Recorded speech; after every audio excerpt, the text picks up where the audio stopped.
कमंद ऐं बसरनि जे अघनि ते थियल एहतजाजनि खां पोइ हाणे आबादगार चांवरनि जे राइस मिल्स मालिकनि पारां किरायल अघनि ते परेशान आहिनि ऐं हर जॻह ते पंहिंजी पसंदि जा अघ मुक़ररु करे आबादगारनि खे बुखूं काटण ते हिन वक़्तु मजबूर कयो पियो वञे। ऐं हर जॻह ते राइस मिल्स मालिकनि पारां पंहिंजी पसंदि जा अघ मुक़ररु करे आबादगारनि खे बुखूं काटण ते मजबूर कयो पियो वञे। चांवरनि जी ख़रीदारी ते जिथे आबादगार परेशान हाल आहिनि उते वरी राइस मिल्स मालिक पंहिंजो रोअण रोअनि था। गेरेले समेत तालके भाकराणी जे 40 खां वधीक राइस मिलरनि चांवरनि जो अघो 3700 रुपया फी बोरी मां घटाए 2700 रुपया करे छॾियो आहे। अहिड़े अमल खां पोइ चांवरनि जी छड़ाई बंदि करे कारखाननि खे मिल्स मालिकनि पारां ताला हया विया आहिनि।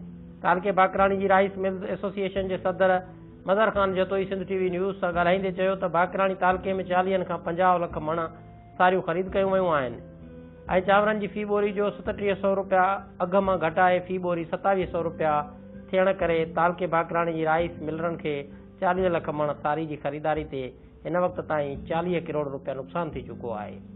संदसि वधीक चवणो आहे त असां सारी जेका आहे आबादगार खां उधर ते वठंदा आहियूं ऐं असां जेका सारी वरिती आहे उन वक़्तु रेट चांवर जो 3700 रुपया बोरीअ जो हुयो ऐं हींअर एक्सपोर्टरनि कराचीअ में जेको आहे चांवर जो रेट 2680 रुपया मुक़ररु कयो आहे, जेको 1000 खां बि मथे असांखे बोरी पर बोरीअ ते लास पए थो ऐं असां वटि इहा ताक़त कोन्हे जो असां कारखाना हलाए ऐं आबादगार खे पैसा ॾेई सघूं।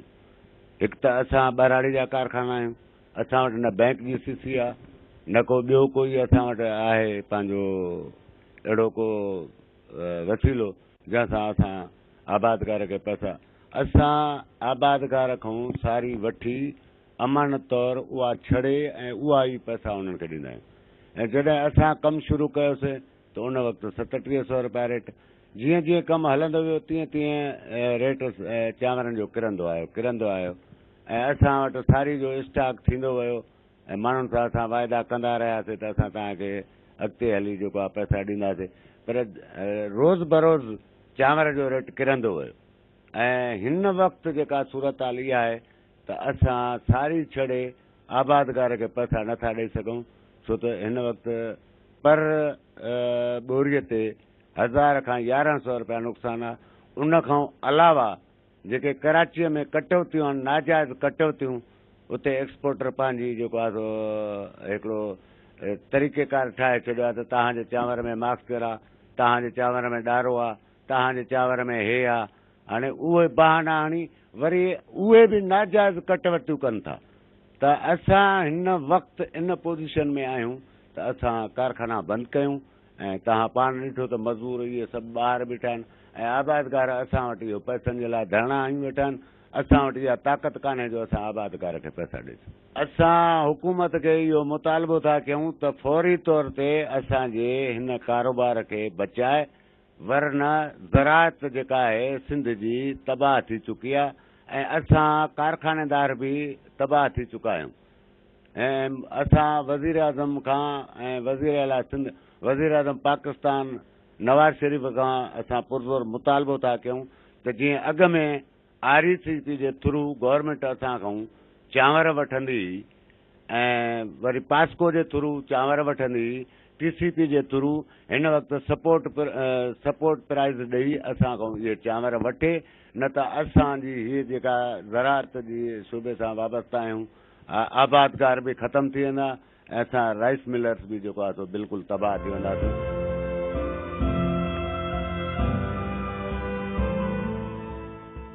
ॿिए तरफ़ आबादगारनि जो चवणु आहे त सारियुनि जो अघु 950 बजाए 750 मुक़ररु करण करे आबादगारनि जो ॿिज ऐं भाण जो ख़र्च बि पूरो नथो थिए ऐं आबादगार हिन वक़्तु कर्ज़ी बणिजी विया आहिनि।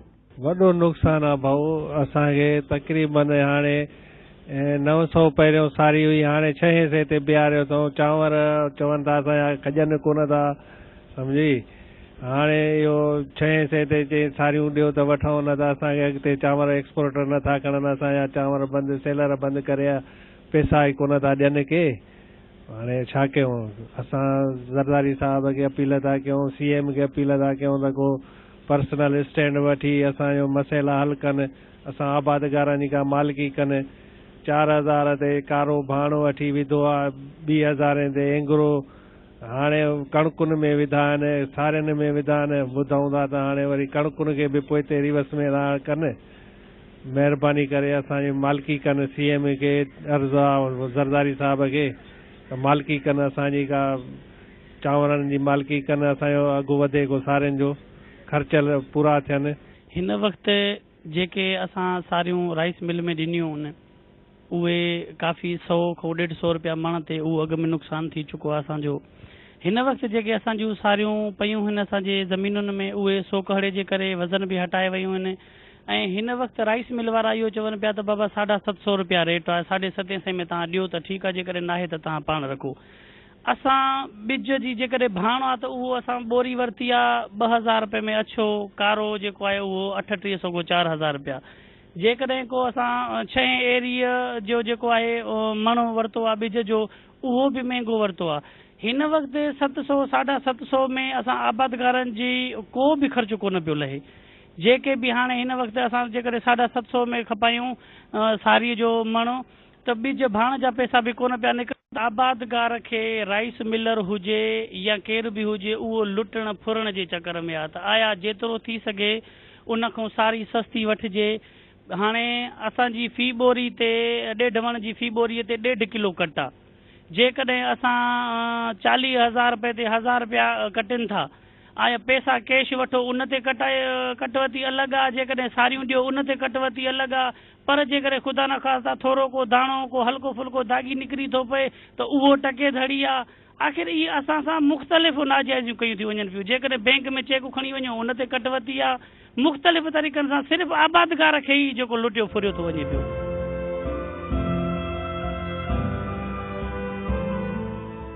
आबादगारनि ऐं मिल्स मालिकनि खां पोइ मज़दूरनि जो चवणु आहे त चांवरनि जो अघु घटिजण करे राइस मिल मालिकनि पारां मिलुनि खे ताला लॻाइण सबबु हू सख़्तु मुश्किलातुनि खे मुंहुं ॾेई रहिया आहिनि। असां मज़दूरनि जे लाइ छा थींदो, छा गुज़रान थींदो असांजो?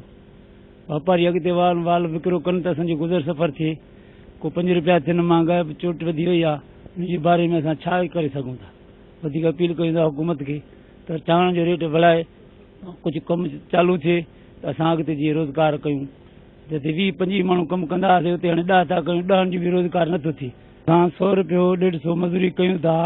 असां गवर्नमेंट खे अपील था कयूं त रेट चांवरनि जो बढ़ाए त असांजो को गुज़र सफ़र थिए। हिन महिल न का शइ वठी सघूं था, न वरी को अॼु अॻिते बि हली सघूं था। चांवरनि जो रेट तमामु किरियल आहे, जिते असां 20-25 माण्हू कमु उते 10 कयूं था। 100 रुपये में गुज़र सफ़र असांजो थिए कोन थो। असां गवर्नमेंट खे अपील था कयूं त चांवर वधाए त को असांजो कारोबार थिए, मज़दूर 5 ॿाहिरि जेके अची ईंदा आहिनि उनजो बि रोज़ी वधी वञे।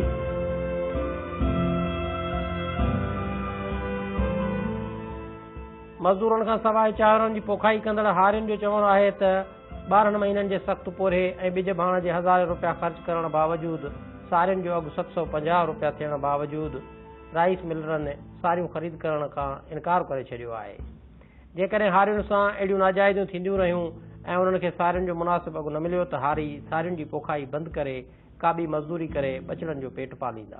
बाबा कुझु नथो बचे, यकीन करे कुझु नथो। छा तोखे सभु ॿुधायूं?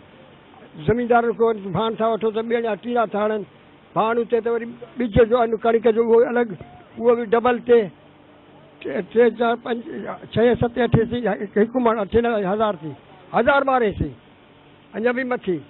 हाणे असां पूरी नथो पए असांजो कुझु बि, मजबूरी हालत आहे। छा काॾे वञी माण्हू? हिन बार में तव्हांखे घणो बचंदो? कुझु बि न बचंदो। इहे ॿई हलिया वेंदासीं घर, सम्झी? घर मशीन हणी निकिरी ॿाहिरि हलिया वेंदासीं अने सॼो खणी ईंदा वान कर्ज़ वारा सभु जेका आया आहिनि न, कंहिंजा ॿिज जा आहिनि, कंहिंजा भाण जा आहिनि, कंहिंजा जमादार जा आहिनि, कंहिंजा आहिनि, सभु हले मज़दूरनि जा पैसा आहिनि। इहे बि त वठंदा न सघूं, किथे असांखे पूरी पवंदो? कुझु न बचंदो, असांखे दाणो बि न बचंदो। यकीन करी इहा ॻाल्हि आहे। हलिया वेंदासीं मजबूर छा कयूं? तव्हांजो हुकूमत खां कहिड़ो मुतालबो आहे? तव्हां हुकूमत खां कहिड़ी डिमांड कंदो? अब हुकूमत खे सुवाल त असांखे रोज़गार वठी ॾिए या कमुकार वठी ॾिए या ज़मीन काड़ी वठी ॾिए। असांजी रोज़ी त पूरो थिए न, नथो थिए त पोइ कढी छॾे ॿाहिरि मुल्क ॾे, होॾे वञो पंहिंजो रोज़गार कयूं। हेॾे बि नथो मोकिले त पोइ गोरी ॾेई मारे असांखे ख़तमु करे। नंढा नंढा बच्चा असांखे पालियूं त छा थिए पालियूं? अलाह जो कसम यकीन करे सुबुह जो चाह ते वीचारा हिन वक़्तु रंग बुख ते।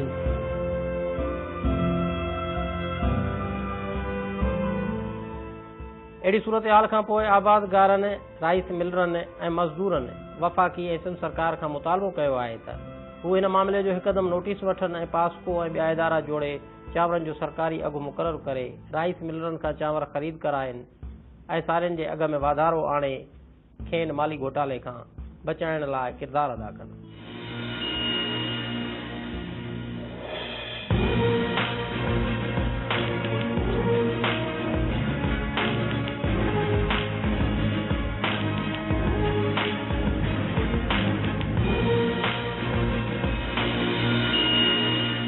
सखर शहर जे दिल में मेन मिनारा रोड ते डोल्फिन टावर ऐं शॉपिंग सेंटर 6 कमरनि जा कुशादा अपार्टमेंट बिन कुशादा फ्लोर ते फैलियल international standard shopping centre Dolphin Tower ऐं शॉपिंग सेंटर।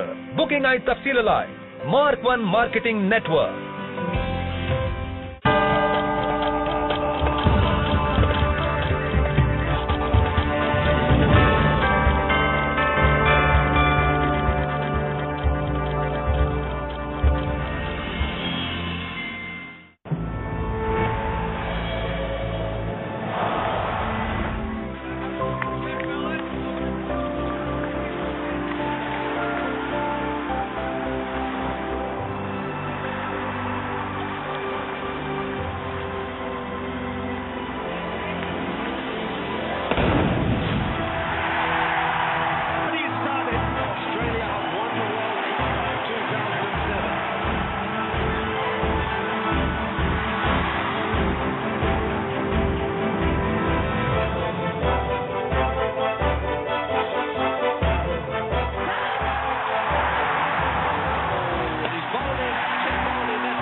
टेवीह सालनि जी विथी खां पोइ हिकु भेरो ॿीहर ऑस्ट्रेलिया ऐं न्यूज़ीलैंड जा मैदान क्रिकेट जे आलमी मुक़ाबलनि लाइ दुनिया जी नज़रुनि में आहिनि।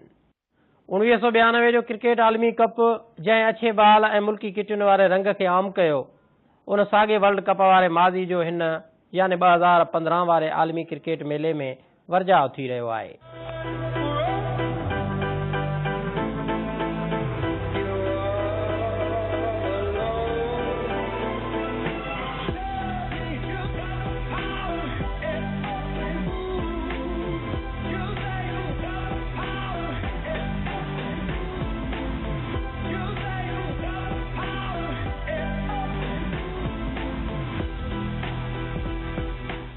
चोॾहीं फरवरी खां 29 मार्च 2015 ताईं 49 मैचूं, जिन मां 26 मैचिस ऑस्ट्रेलिया ऐं 23 मैचिस न्यूज़ीलैंड जे मैदाननि ते खेॾियूं वेंदियूं ऐं फाइनल मुक़ाबिलो मेलबोर्न क्रिकेट ग्राउंड ते खेॾियो वेंदो।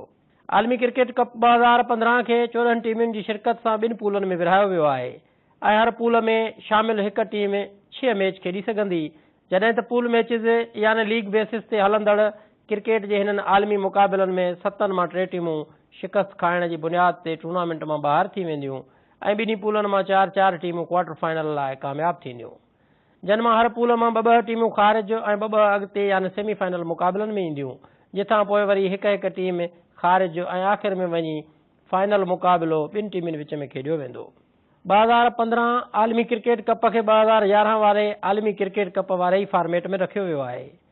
हिन टूर्नामेंट में सुपर ओवर बि रखियो वियो आहे, पर सुपर ओवर फाइनल मैच ते लागू न हूंदो, यानी फाइनल मुक़ाबिलो बराबरि थियण जी सूरत में सुपर ओवर तहत फ़ैसिलो थींदो, पर 2 टीमुनि खे बराबरी जी बुनियाद ते इनाम ॾिनो वेंदो ऐं खेनि क्रिकेट जो आलमी बादशाह सॾियो वेंदो।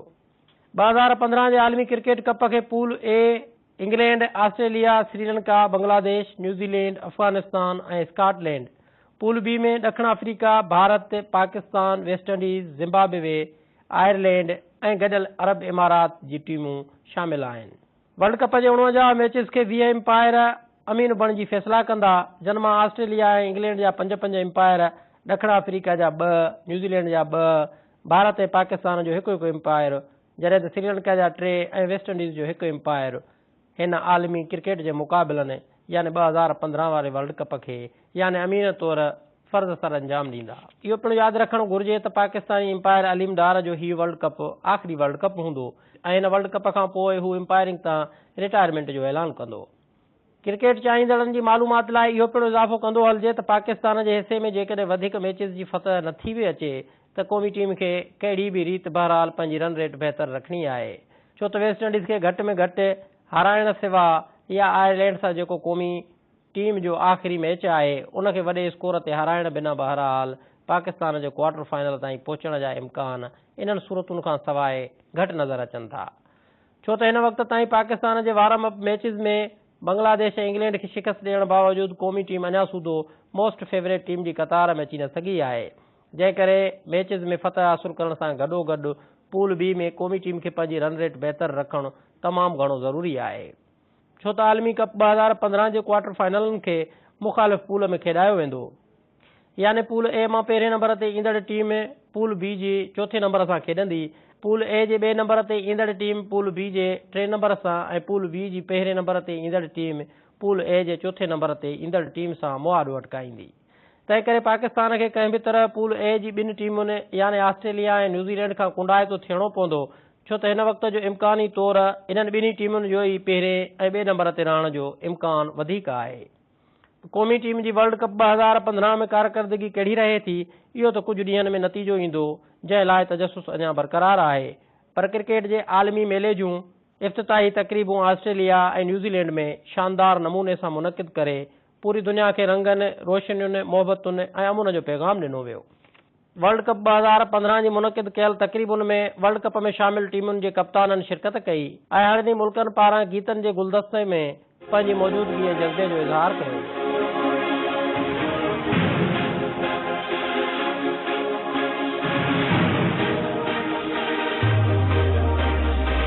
Every night and day, every game you play, come to glory now, make history now, raise your head so high, shout and touch the sky, yours brings your destiny, celebrate victory.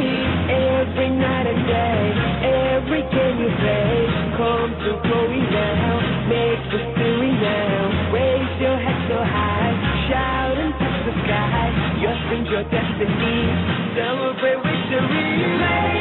Play for the game, play for the cup, play forever. Play what you love, play to the world, and play together.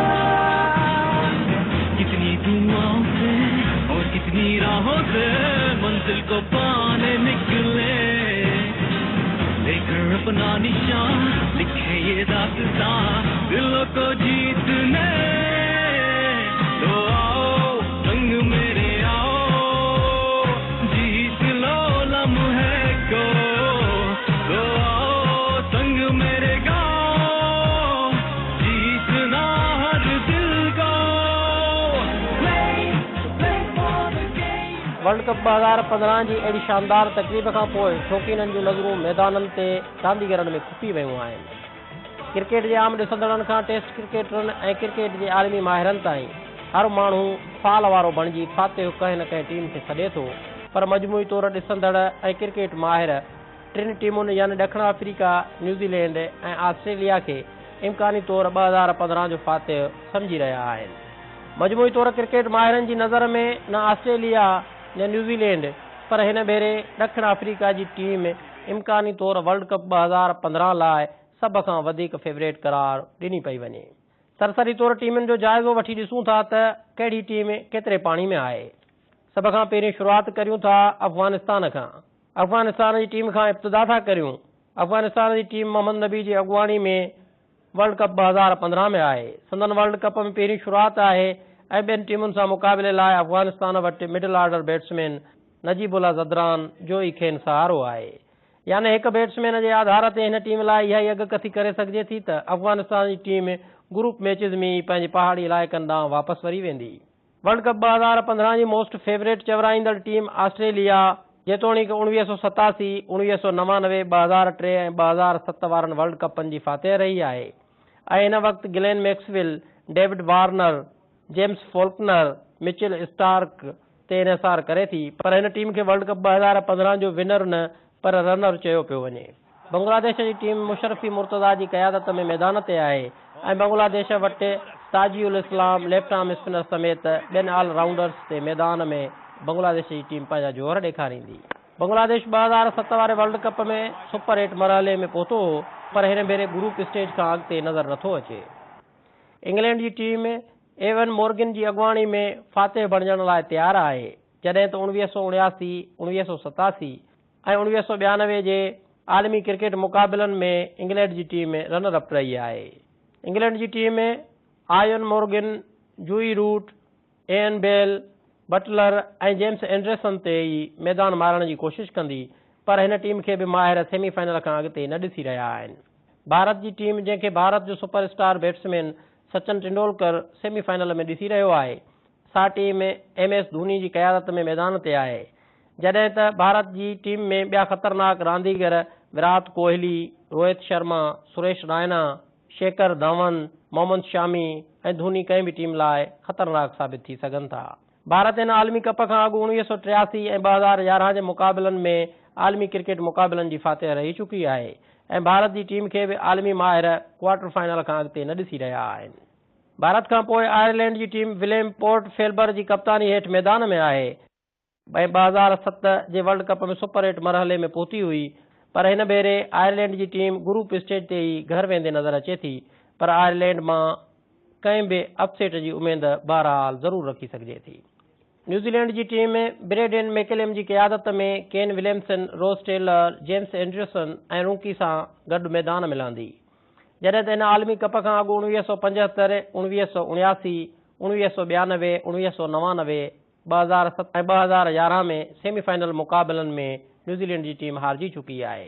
जेतोणीकि हिन वक़्तु 2015 वारे cricket जे आलमी मुक़ाबलनि में New Zealand खे favourite त चयो थो वञे, पर घणो करे क्रिकेट जा आलमी माहिर इन ॻाल्हि ते मुतफ़िक़ आहिनि त वर्ल्ड कप 2015 में सेमीफाइनल खां अॻिते न्यूज़ीलैंड जी टीम न सुरी सघंदी। पाकिस्तानी टीम मिसबाह उल हक़ जी क़यादत में अहमद शहज़ाद, यूनिस खान, शोएब मक़सूद, शाहिद खान आफरीदी, उमर अकमल ऐं मोहम्मद इरफान सां गॾु कंहिं बि वक़्तु ऐं कंहिं बि टीम खे शिकस्त ॾियण जी सघ रखे थी ऐं क़ौमी टीम 1992 जी फातेह पिणु रही चुकी आहे, पर पाकिस्तान जी टीम मुतलिक़ बि आलमी माहिरनि जो चवणु आहे त पाकिस्तान जी टीम क्वार्टर फाइनल खां अॻिते नज़र नथी अचे। स्कॉटलैंड जी टीम पिस्टेन मोसिन जी अॻुवाणी में वर्ल्ड कप 2015 में शामिल त आहे, पर हीअ टीम बि ग्रुप मैचिस खां अॻिते नज़र नथी अचे। यानी ॿियनि टीमुनि जा पॉइंट वधाइण लाइ ई 2015 वारे वर्ल्ड कप में स्कॉटलैंड जी टीम शामिल आहे।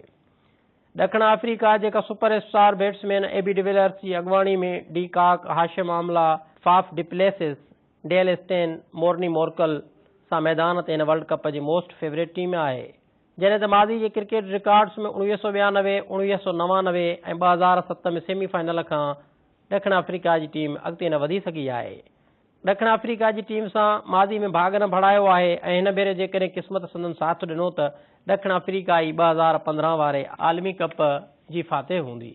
श्रीलंका जी टीम कप्तान एंजलियो मैथ्यूज़ जी अॻुवाणी में कुमारा संगाकारा, जयवर्धनी, कुशिल, दिलशान, मलंगा, हिरात, परेरा सां गॾु मैदान मल्हाइण जी कोशिश कंदी ऐं श्रीलंका जी टीम 1996 वारे वर्ल्ड कप जी फातेह रही चुकी आहे, जॾहिं त हिन भेरे खेनि क्वार्टर फाइनल खां अॻिते माहिर न ॾिसी रहिया आहिनि। गॾियल अरब इमारात जी टीम मोहम्मद तोकीर जी अॻुवाणी में आलमी कप में आहे, पर ग्रुप स्टेज खां अॻिते हीअ बि टीम नज़र नथी अचे, जॾहिं त वेस्ट इंडीज़ जी टीम 1975 ऐं 1979 जे आलमी क्रिकेट मुक़ाबलनि जी चैंपियन रही चुकी आहे, पर हिन भेरे Jason Holder, Andre Russell, Darren Sammy ते इनसार कंदी, पर वेस्ट इंडीज़ खे बि क्वार्टर फाइनल खां क्रिकेट जा आलमी माहिर अॻिते न ॾिसी रहिया आहिनि, जंहिंजो अकेलो सबबु वेस्ट इंडीज़ जे रांदीगरनि जो ओचितो अनफिट थियणु आहे। ज़िम्बाब्वे जी टीम में एल्टन चुगम्बरा जी अॻुवाणी में सुलोमान मरी ते ई इनसार करे थी ऐं ज़िम्बाब्वे जी टीम मां अपसेट थियण जी उमेद रखी सघिजे थी छो त वार्म अप मैच में बि श्रीलंका खे अपसेट कंदे ज़िम्बाब्वे शिकस्त ॾेई चुकी आहे ऐं क्रिकेट जे आलमी मुक़ाबलनि यानी 2015 वारे वर्ल्ड कप में बि ज़िम्बाब्वे कंहिं बि टीम जूं उमेदूं दूर करण जी सघ बहरहाल रखे थी पर क्रिकेट मां ज़िम्बाब्वे जी टीम खे बि ग्रुप स्टेज खां अॻिते ॾ ॾिसी रहिया आहिनि वर्ल्ड कप 2015 जो फातिह केरु थींदो तजज़िये निगारनि जा तजज़िया पंहिंजी जॻह ते पर हीउ वर्ल्ड कप ऐं क्रिकेट में अॻु जी भेट में आयल तेज़ी खां पोइ हिन वक़्तु इन ॻाल्हि खां केरु बि इनकार न कंदो त हीउ वर्ल्ड कप असुल में बैट्समैननि विच में क्रिकेट जो आलमी मुक़ाबिलो आहे ऐं हिन आलमी मुक़ाबिले में हिन वक़्तु ॾखिण अफ्रीकी टीम सभ खां अॻिते मुस्तक़िल मिज़ाजी सां नज़र अचे थी तंहिं करे भारत जे सुपरस्टार बैट्समैन सचिन तेंदुलकर पारां सेमीफाइनल में इम्कानी तौरु पहुचंदड़ टीमुनि ऑस्ट्रेलिया इंडिया न्यूज़ीलैंड ऐं ॾखिण अफ्रीका मां 3 टीमुनि खे ॿाहिरि कंदे असां सम्झूं था ऐं वेझड़ वारी क्रिकेट जी तारीख़ ॿुधाए थी त हिन वर्ल्ड कप 2015 जी इम्कानी तौरु फातिह टीम बहरहाल ॾखिण अफ्रीका ई आहे